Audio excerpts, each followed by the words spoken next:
মন খারাপ কেন রে?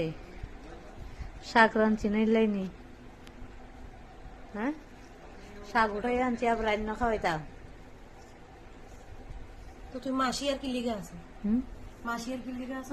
ভোরবেলা গিয়ে আগে খাওয়ার চিন্তা করছি, আনছি রাঁধছি না দেখে তার মন খারাপ। দেখো বন্ধুরা, এখন মন খারাপ করে বসে বসে আটা মাখছে। আমাকে বলছে তুই শাকগুলো কেটে নে, রাত্রে তুই বানাই নিবি।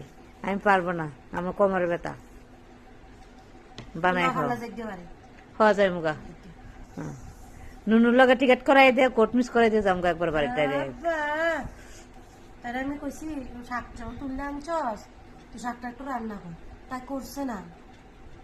ইল্লাই মন খারাপ, খাইস রানলে খাইস। এটা তো অবশ্যই খাইব, জেসার দিলা খাইব। খাওয়ানোর জিনিস তো, খাওয়ার জিনিস কেউ না করার না। খাওয়ার মতো রে খাইস তুই ভালো করে।